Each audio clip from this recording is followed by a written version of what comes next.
Good evening and welcome to the second episode of the second season of HR in the Dark, the video podcast that exposes the dark side of HR. And there is a dark side to HR. If you've been following me for the last 14 months, you know that at this point, right? For those of you, this is the first time you've joined me. Welcome. So glad to have you be a part of the podcast family. My name is Stephanie Lomax, President, CEO, and HR strategist for HR4You, an HR consulting firm where we help businesses embrace HR and help them to build legally compliant, scalable HR foundations so their business can grow and not be concerned about being in violation of HR laws, and also helping them to develop strategies around what their mission is in terms of what they want their business model to be and how their employees will fold into that. And I'm also your podcast host, your video podcast host for HR in the Dark. It's February. And if you guys were with me last year, we had a good old conversation in the month of February about office romances and office fraternization policies and who was loving who and all that kind of good stuff, or not so good stuff, depending upon how you look at it. Well, this year in February, we are talking about love again, but we're talking about how much do your employees really love you or your organization, or how much do they really love their job? Have they fallen out of love with their job? What we call that in the human resources world is disengagement. And disengagement is expensive. Disengagement is dangerous. Disengagement can cause companies, businesses, and doors to close, literally. So this month, we're going to talk a little bit about some of the causes, how to fix it. But I want to start off with a couple of statistics. I'm going to read these off to you guys. 89% of employers believe that their employees leave because of money. 89%. That's a pretty big number. Only 12% of employees actually leave their job for more money. Anywhere they go, they're going to make money. And if they're in the same field, if they're not getting a promotion, it's a lateral move, it's really not about the money.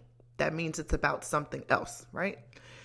75% leave because of their boss. Here's a really important piece of information. People work for people. They don't work for companies.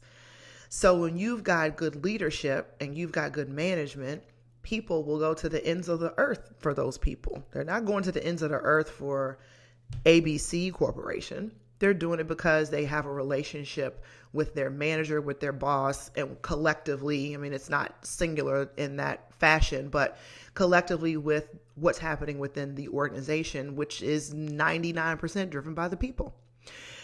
So who are your leaders in your organization? Who are your managers? Who are you putting your most valuable asset in your employees in front of or pairing them with that ends up making them be disengaged and 75% of them leaving because of a particular person or group of people, right?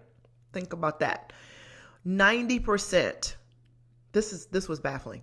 90% of leaders think an engagement strategy would help their employees remain engaged, but less than 25% actually have an engagement study done, have an engagement strategy set up, developed, created to assist with that. That's a lopsided number. 40% of employees know their company's goals. Only 40% of the employees actually know what the company is in business to do, or what their mission is, what their goal is for the year, what their objectives are for growth. 40%. That's less than half. You're asking people to come and spend time with you consistently every day and be away from their families for hours and hours at a time and give you their all, and you haven't even told them what your company objectives and strategies are. How does that make any sense? Now, you want to talk about being disengaged? What am I coming here for? Right? Engaged employees, conversely, those that know what the mission is, those that know what the objectives are, those that are lined up with good managers, etc., they make 2.5 times the revenue for the companies that they work for. The numbers don't lie. They never do. The numbers speak for themselves. So the question is, why is this happening? Why is it such an epidemic? Why is it that 70% of the U.S. workforce is not engaged in their work? I'm going to give you 4 causes right now. Number 1, onboarding. It starts from the very beginning. And the question really becomes, so when does onboarding begin? Onboarding begins the moment that you engage with that employee, or that potential employee, so the candidate. The onboarding process starts at candidacy. How easy is it for them to apply to your job? How responsive is the recruiter or the hiring manager when they submit their resume? What's the turnaround time for when they come in for an interview? How was the interview process set up? Was technology involved? Was it electronic? Was it by person? Did you only talk to them by email? All of these things matter. What happened on the first day when they came in for their first interview? Did they have a panel interview? Did they stay for 4 hours and meet with 4 different people? How were they greeted when they came in for their interview? What was that experience like? And then let's fast forward. So we get to the process of getting ready to extend the offer. How was the offer extended? Was it communicated only by email, or did you call them and pick up the phone and call them and tell them? When they came in for their first day, what was that like? Was the team all available? Did they get an opportunity to meet the rest of the leadership team on their first day? Did they get taken out to lunch? Did they get to meet with some of their peers? If the peers weren't available, did they do video conferencing? If they're a different part of the country? I mean, all of these things are, things that could seriously make an impact. This is all the onboarding process. The onboarding process needs to be a positive experience from beginning to end. Okay, so one of the causes of disengagement is people's onboarding strategies stink. So they're coming in the door from the beginning. They accept the job thinking, maybe it was just a fluke. They come in and then the whole onboarding process just spoke for itself. So they're disengaged from the beginning. Second reason, lack of feedback. Again, we're asking people to come and spend how many hours a day and do what types of things and exert what type of energy and produce what type of results. And then we don't even talk to them. We don't even give them feedback on how they're doing, or we don't give them effective feedback on how they're doing. How do you know what effective feedback is? Well, when you have a conversation with someone, you get to know them, you know what makes them tick. Knowing your employees is a key element to helping to increase engagement. But I digress. We're talking about causes for disengagement. Number 3, underappreciated or unrecognized, being underappreciated or underrecognized for the work that they do. So the results that they do produce, what are you saying to them? Thanks. And is thanks enough? How do you know if thanks is enough? Well, when you talk to your employees, you know what makes them tick.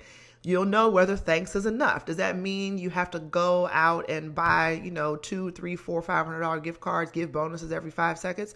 No, that's not what it means. But you do need to understand what it is about your employees and your staff that makes them tick. What's their intrinsic reward system? Is thanks enough? Is a potluck lunch enough? Is taking them out to lunch enough? It could be any number of things, right? So understanding that we need to appreciate our people and recognize our people for the hard work that they do for us to make us look good, to make the business be successful. Number 4, lack of proper communication. I can't tell you how many times I've been in either my professional work environment or as a consultant for small businesses, and the way they communicate is via email. Totally fine, right? I'm an email person as well. But they're emailing a person that sits 2 doors down instead of getting up and having a conversation with them, having that face-to-face interaction. proper communication could take a bunch of different forms, but we need to be able to identify what proper communication is within our organization and make sure that everybody understands what that is and make sure that everybody is following it so that we don't end up with disengaged employees. That's only 4 things. Not a lot, not rocket science, not terrible to overcome, but we've got to make the effort to create engagement strategies that are going to keep our employees happy and productive. Because when they become disengaged and when they become unhappy and when they become unproductive, it becomes a toxic situation. They bring others down. They become negative. And guess how much annually this is costing employers across the country? $450 to $550 billion a year because your employees are disengaged. That's ridiculous. That's a lot of money. So then what do we do? What do we as HR strategists and business owners, what do we do to make sure that our staff remains engaged? Number one, we're going to fix our onboarding process. We are going to make our onboarding process so fantastic that they are going to fall in love with us all over again.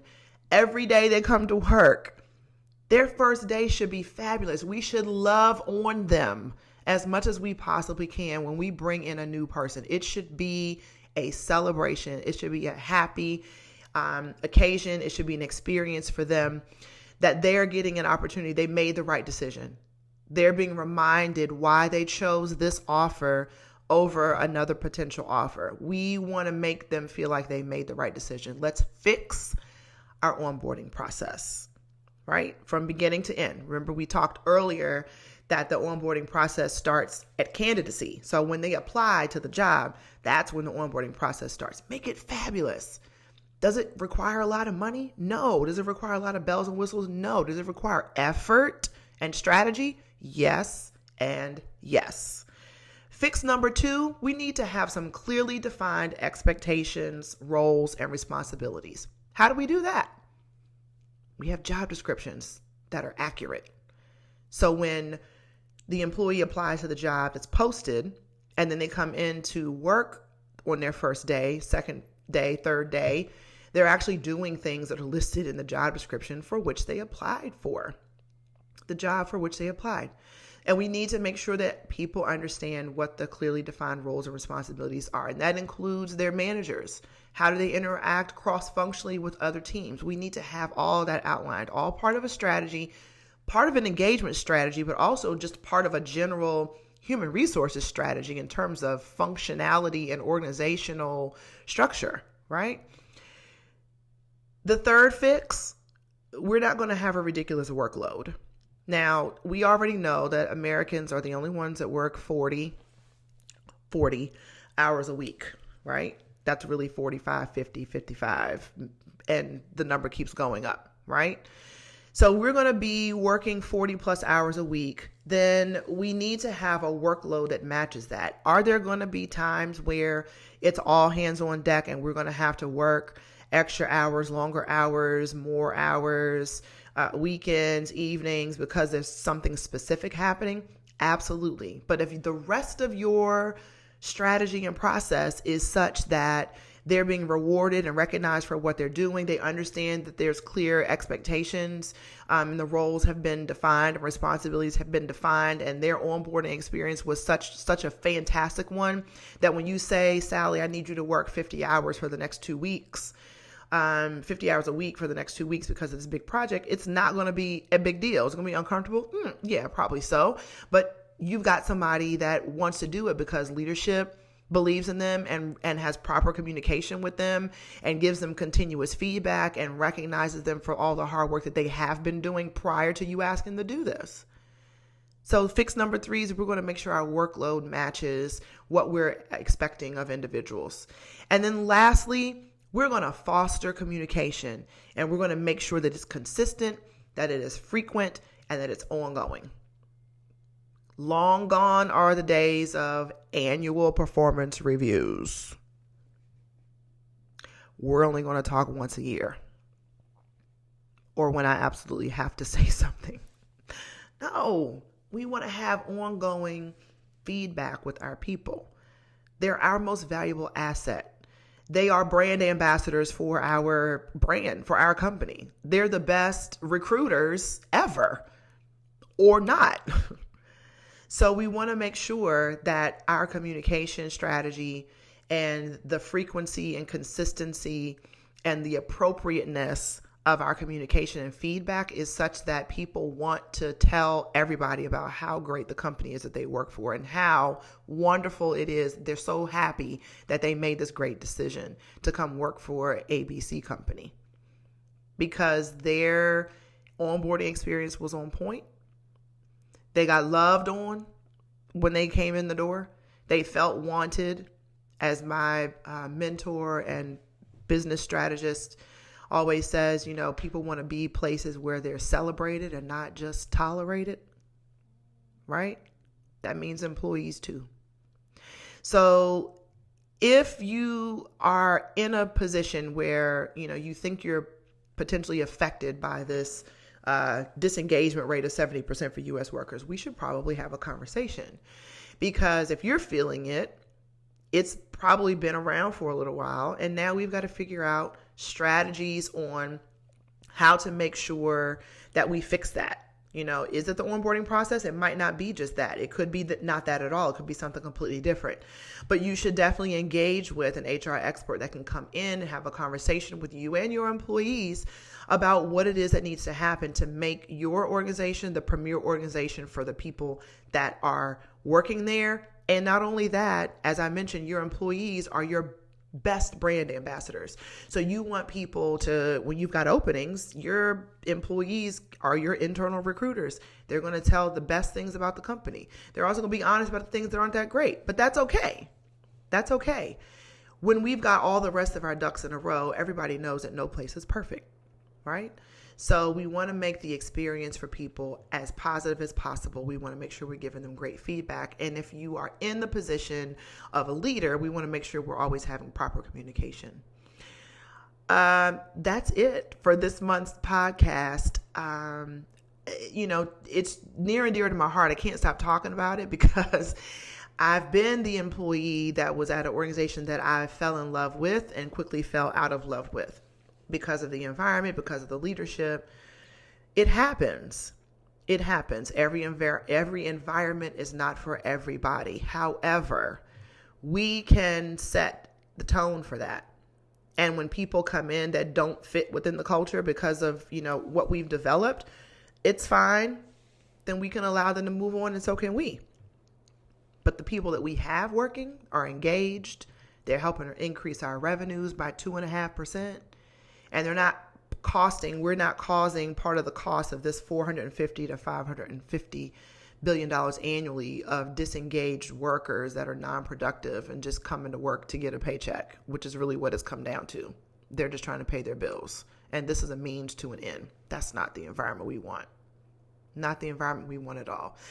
Listen, thank you for being here. As you know, if you are looking for help with engagement strategy, or any other type of HR strategy related to performance management, policies, implementation, handbook, job descriptions, compensation, benchmarking, and overall HR strategy to get your business in line with where you want it to be, you can always reach out to me. You can find me on social media via LinkedIn and Twitter. You can also visit my website, which is www.HR4YOU.com.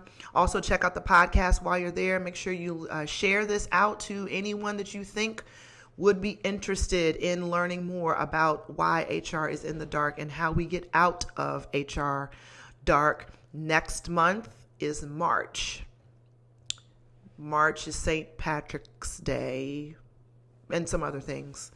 But we're going to be talking about good luck with that and how employers set their employees up to fail. Another thing that happens in HR Dark, but we're going to talk about it next month. Be sure to tune in the first Wednesday in March at 9 o'clock p.m. Follow me on social media Subscribe to the podcast to get it dropped right in your email every first Wednesday of the month at 9 o'clock p.m. Until then, I will see you on the other side. Have a good night. Bye.